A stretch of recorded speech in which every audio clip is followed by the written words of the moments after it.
Assalamualaikum warahmatullahi wabarakatuh. Bismillahirrahmanirrahim. Alhamdulillahirabbil alamin wassalatu wassalamu ala asyrafil anbiya'i wal mursalin wa ala alihi wa sahbihi ajmain. Asyhadu an la ilaha illallah wahdahu la syarikalah wa asyhadu anna Muhammadan abduhu wa rasuluh.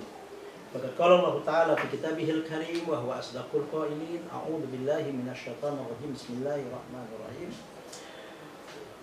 Wa ma khalaqtul jinna wal insa illa liya'budun. Sadaqallahul azim wa nahnu ala dzalika minasyahidin wa syakirin walhamdulillahirabbil alamin. Kaum muslimin dan muslimat yang dirahmati oleh Allah Subhanahu wa taala, yang mudah-mudahan ridho, rahmat dan keberkahan dari Allah senantiasa dilimpahkan oleh Allah dalam kehidupan kita. Kita sering mendengar kata ibadah. Ibadah itu kalau kita mempelajari bahasa Arab, itu adalah kata yang memang 100% berasal dari bahasa Arab, ibadah. Dan dia itu punya akar kata sama dengan kata-kata abada ya'budu abdan wa ibadatan. Ini dalam ilmu sorofnya, ilmu morfologi bahasa Arabnya. Nah, orang yang beribadah disebut adalah abid. Nah, pertanyaannya adalah apa itu ibadah?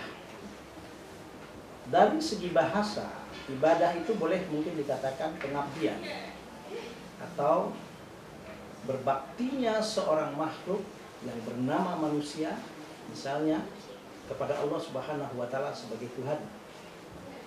Makanya itu Ibnu Taimiyah dalam satu penjelasannya tentang makna ibadah adalah al-ibadatu hiya ismun jami'un li kulli ma yuhibbuhullah wa yardah min qaulin aw fi'lin dhahiran kana aw batinan.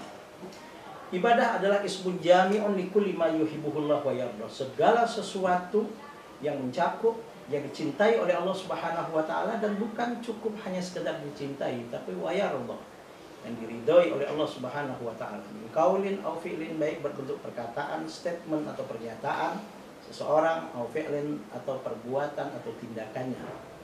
Zahiran kana aw batinan, yang konkret, yang nyata ataupun yang tidak konkret, yang bersifat abstrak. Nah, inilah ibadah. Makanya itu ulama membagikan ibadah ini dua macam.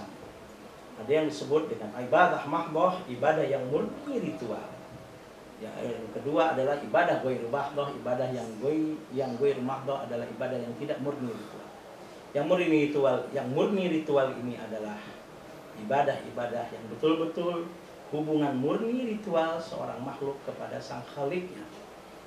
Dan yang tidak murni ritual ini yang dikenal dengan istilah adalah ibadah yang disebut dengan muamalah.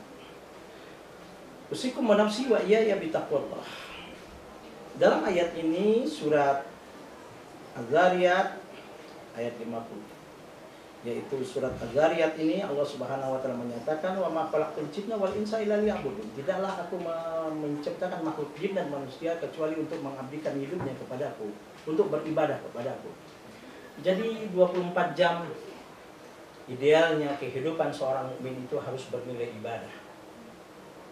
Yang beribadah mahdoh, ibadah yang murni ritual, yaitu pengabdian seorang hamba kepada sang Khaliknya Allah Subhanahu wa taala, yang mana tata caranya A sampai Z-nya memang harus bersifat murni ritual, dan ini tidak boleh keluar dari apa yang berlandaskan dari wahyu, baik yang berupa Al-Quran maupun hadis.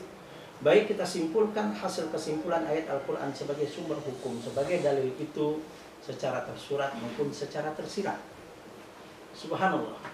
Misalnya yang secara tersirat, kita kalau membuka misalnya bab tentang zakat, kita tidak pernah mendapatkan contoh langsung secara tekstual bahwa zakat fitrah itu adalah dengan beras. Kita hanya mendapatkan zakat fitrah itu adalah misalnya dari gandum. Persoalannya adalah bagaimana kalau zakat fitrah dengan beras, boleh atau tidak? Ternyata bolehnya berzakat fitrah dengan beras, sekalipun itu ibadah mahdoh, bukan berarti tidak ada sumber hukumnya dari wahyu, yaitu dalam hal ini adalah dari hadis Nabi berupa contoh real tekstual dari Rasulullah, yaitu berzakat fitrah dengan gandum. Bukan karena gandumnya, tapi kedudukan gandum itu sebagai apa? Sebagai makanan pokok oleh masyarakat dan komunitas Arab yang ketika itu Rasulullah SAW bersama mereka. Maka dalam hal inilah, dalam bab qiyas namanya, gandum sebagai asal, beras yang akan kita tahu hukumnya ini disebut al-far'u, dan hukum asal berzakat fitrah dengan gandum adalah boleh, itu namanya hukum asli. Dan elaknya benang merah antara gandum dengan beras, di situ ada titik temu yaitu sebagai makanan pokok. Maka ulama dengan pendekatan yang disebut dengan kias analogi menyatakan setiap apapun makanan pokok yang dijadikan oleh masyarakat di penjuru dunia ini oleh masyarakat muslim bisa dijadikan sebagai sarana untuk membayar zakat fitrah. Berarti berzakat fitrah dengan gandum bukan berarti tidak ada acuannya dari Al-Quran. Dalam hal ini adalah dari hadis Rasulullah Sallallahu Alaihi Wasallam. Nah, itulah ibadah mahdoh. Maka ibadah mahdoh ini A sampai Z-nya, bahkan dari teknisnya tidak boleh ada penambahan, tidak boleh ada pengurangan, kecuali penambahan dan pengurangan tersebut betul-betul harus ada sumber hukumnya dari Al-Quran dan hadis, baik secara tersurat maupun secara tersirat. Makanya itu Rasulullah dalam satu hadis yang diriwayatkan oleh Al-Imam Al-Bukhari dan Imam Muslim menyatakan, an Aisyah radhiyallahu anha qalat, qala Rasulullah sallallahu alaihi wasallam, man ahdatsa fi amrina hadza ma laysa minhu fa huwa raddun. Siapa yang mengada-adakan satu hal yang baru yang tidak ada sumber hukumnya secara tersurat maupun tersirat dari Al-Quran dan hadis yang berdasarkan wahyu, itu adalah tertolak. Nah, bagaimana tentang ibadah ghairu mahdoh yang disebut dengan muamalah? Subhanallah. Disinilah kalau seandainya ibadah ghairu mahdoh itu misalnya tidak boleh apa yang disebut dengan hal-hal yang bersifat seperti sekarang misalnya, dengan terjadinya kecanggihan teknologi dan ilmu pengetahuan, bolehkah bertransaksi bisnis misalnya melalui online? Bolehkah bertransaksi bisnis melalui ATM? Terus terang, tidak pernah contoh langsung dari Rasulullah Sallallahu Alaihi Wasallam kita bertransaksi bisnis dengan ATM, apalagi dengan online. Makanya ulama-ulama yang concern di dalam masalah yang disebut dengan al-iqtisadul islami, yaitu tentang ekonomi syariat, silahkan berbisnis bagaimanapun apapun, minimal katanya harus terpenuhi 4 syarat. Satu adalah dalam bisnis tersebut tidak ada unsur ribawi. Sekali lagi, tidak ada unsur ribawi. Yang kedua, dalam bisnis itu tidak ada unsur gharar, penipuan, tidak ada sama sekali. Yang ketiga, dalam bisnis itu tidak ada unsur yang disebut dengan maisir, spekulasi seperti judi. Yang keempat, dalam bisnis itu tidak ada yang namanya bisnis haram, dan yang dibisniskan adalah bukan barang yang halal.